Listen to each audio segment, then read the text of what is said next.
What's up, guys? This is Boondocks. Right now I'm going to be showing a weapon-specific build for Axton. I call it Axton's Playa because he's making babies all over town. So we're going to be using the Baby Maker. Now, the way the Baby Maker works is it's a rather interesting SMG because while it doesn't have the best stats overall, what it does have is this special feature with it being a TDR weapon. Now, TDR weapons, if you don't know, are strange because when you reload them, you throw them away from you, and then they explode, doing bonus damage.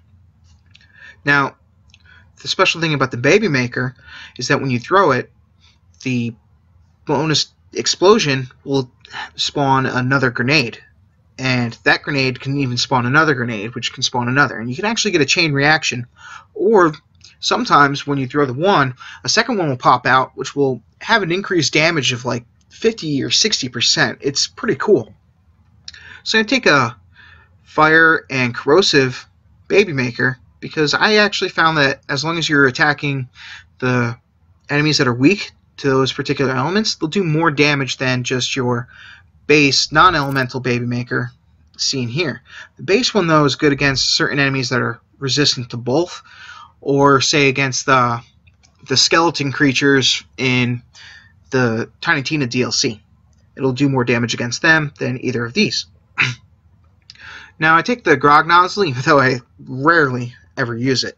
So what I actually recommend you do is take something like the interfacer or a conference call, just in order to help kill any flying enemies that show up, because it's very difficult to hit people with the thrown TDR weapons when they're flying around in the air. So I take a corrosive because unless they're racks, they're typically armored targets that are flying. And the racks are stupid and will just fly straight at your face so you can still blow them up. I take an ore fleet, obviously, for second wins. And then for a shield, do not take the B. The B will do 0 damage increase to the explosion. So instead I take the antagonist. If you watch any of my videos, you know I absolutely love the antagonist with the bullet deflection, the reduced damage, and the slagging bullets of death that just help keep enemies slagged. On top of that, I take the magic missile to ensure I have enemies slagged in case my turret's not up. And then we get to the real meat and potatoes to why this build can work. Axton has access to the Expert Grenadier class mod, which will increase your explosive damage by 47% and increases steady by 6%, or by +6. This brings your steady to another 55% increase to grenade damage. Then if we look down here, we have the TDR Allegiance Relic. Now, I'm not sure if the TDR damage actually gets applied to the explosive, but the way TDR reloads work, the more ammo that you have left in the clip, the more damage that the explosion will do. So by increasing your mag size by 85%, you're nearly doubling the amount of damage. And I have tested it, and it holds true. So as far as the build goes, there's a lot of points that you can move around in here. The main ones are right here. So we're going to take Impact and Expertise, both of which don't really help you. Expertise, I guess if you want to use the interfacer and run around, but while shooting down airborne guys, or yeah, gun damage isn't directly applied to the explosion, so it's not beneficial. That being said, they're still better than what we have here, since we're not going to worry about fire rate or anything like that. All that matters is explosive damage, grenade damage,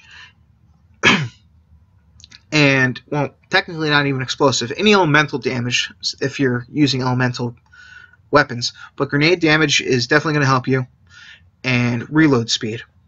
So we're going to take Battlefront, max this out because it gives you 30% grenade damage whenever your turret's up, longbow to let you place your turret really far away and make it last longer, or be a little more tanky, therefore Battlefront will be able to stay up.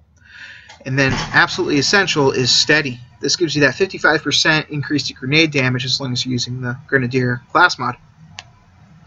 Then I put points in a Ranger. The increase to mag size, I actually can't notice a change in my weapon, but it did actually increase my damage a little bit when I tested it. So I put a few points in here. It's not a huge drastic change, but it's there all the same. Then I used, what was the change? It went from 15 million per explosion to anywhere between 18 and 20 million per explosion. so it's pretty good. Then I take nuke, just because I think it plays the whole explosion idea. Over here in Gorilla Tree, I'm going to take Sentry to make my turret last a little bit longer, and therefore get more out of Battlefront, and Ready to increase my reload speed. This lets you toss out baby makers at a much faster rate. Then I'm going to take Willing and Able for survivability, because I get shield recharge and delay beneficial stats. And then I get Able, just every time I hit an enemy, I'm going to regen a little bit of health. Though it does have a 3-second cooldown, it's not that big of a deal. Scorched Earth, again, plays into the whole explosion idea, and it's just a nice little point to add in order to get down to your slagging turrets, because Onslaught, the only thing that you're really going to gain from this is the movement speed buff.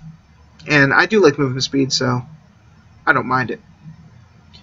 Over here, we're going to take Healthy and Preparation for increasing our health and shields, as well as Preparation causes health to regen whenever your shields are full. So in between one fight and the next, you can get back up to full health. Quick Charge makes it so that whenever you kill an enemy, and they die pretty damn fast, you're going to get a shield recharge by 3% for a few seconds. Then I take a Failing Shield, just so when I throw out my turret, it has that little extra added protection. Plus, if you really need to, you can run inside that shield and be blocked from taking outside damage. So right here, I'm going to show you how the Baby Maker works. You just reload it, it explodes, and then there goes a little baby, which then explodes. Sometimes they will get chained. Now, the dangerous thing about this is, if you watch my ammo, I fire one shot, reload, and it dumps the rest of the Baby Maker. Like, I don't get that clip back or that extra ammo. So you could actually burn through your ammo really fast doing this build. But enemies melt pretty damn quick as well, so it's a trade-off. There's also a risk-reward to this build, because just like a regular grenade, if that sucker bounces back at you, it can kill you, and so can those. So it can be a little bit risky. Instead of a magic missile, you can take a longbow quasar to stack enemies, so that way all the babies will guarantee hit. But I like magic missile because the increase from slag is pretty ridiculous in this game. Oh, damn it, there's an armored one right away. Okay, not a big deal. So I'm just going to throw out a few magic missiles just to guarantee the slag. And I'll drop my turret. Probably should have dropped it in a better locale, but... So one issue that I have is, since I play on a computer, my R and my D... Why the heck isn't that exploding? Oh shit. There it goes. It wasn't exploding before. That was weird. But because my R and my D, R being reload and D being strafe to the right, since I use my pointer finger for both of them, it's a little bit difficult for me to reload and move to the right at the same time. Because of that, I can get myself in trouble. Normally this isn't a problem because I just take my finger off and quickly reload. Since you have to spam reloads when playing this, it can actually be a little bit tricky. Because of that, this would be a lot more effective if I was a home console player. The main trick here too is you got to make sure that you hit the enemy, because otherwise the grenade will kind of bounce off to the side first and not detonate to do that full damage. But if you look at how quick you killed I killed that shielded nomad, like, it's ridiculous how fast enemies die assuming you hit them. I mean, you can probably say that about most weapons in the game, but I find it's even more true when using this. I'm gonna just put that down right there. Try to kill this armored guy, because I hate armored guys. There he goes. Switch over. Insta-kill on him. Damn it. When enemies are hiding behind shit too, you can lob them over and hope that the baby grenades will hit and kill them. I mean, it's not a guaranteed kill by any means, but it's relatively effective. Here, even against a non-slag target, look how fast he died. Okay, here we have an ultimate badass. Let's see what happens with him. Just lob in a bunch of these little bastards. So you're like right there, I want to move to the other side, the right, but I couldn't thanks to my fucking fingers.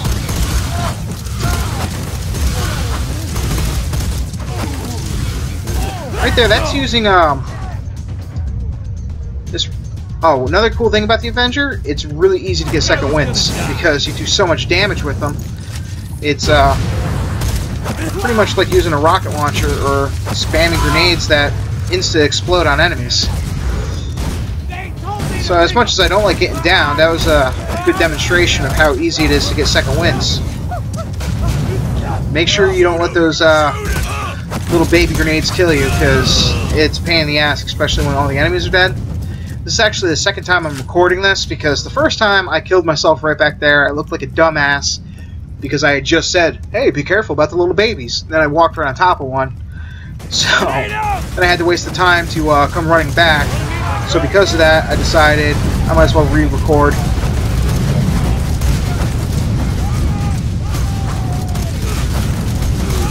See, you just walk down hallways and bomb the shit out of people.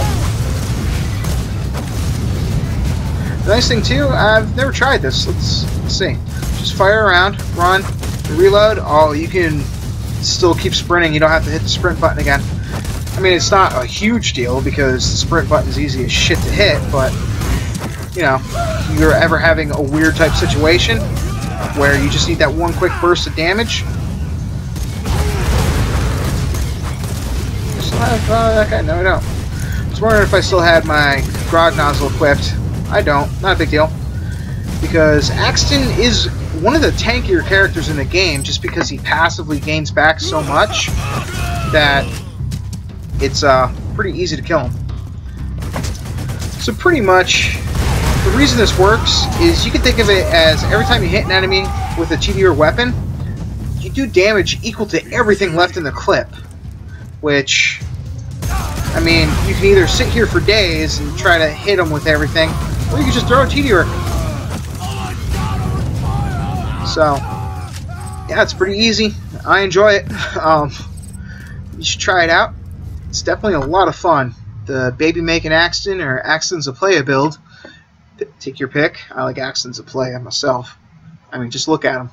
That's the skin I got for him. But yeah, try it out. Baby Maker, it's not that bad to get. Getting to the enemy that spawns it is really easy, so you can constantly keep doing the kill over and over and over again. But again, just trying to farm them up sometimes can be a pain in the ass. If you guys want, after watching this, and you're interested in seeing how to farm up the Baby Maker, just let me know. Here's one other quick thing. Check out the ammo that's left. I started with about, what, 10,000? I'm down to 4. I mean, I never stop and check for chests and stuff when I'm doing these. I think it would distract from the overall flow of showing how the build works.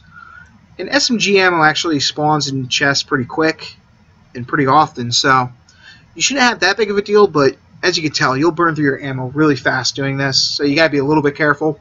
That's why I recommend bringing shotguns or pistols or something to help you out. You know, I have a double penetrating uncapped herald on all my characters. I also got an ogre. I didn't know I had an ogre on this guy, but yeah.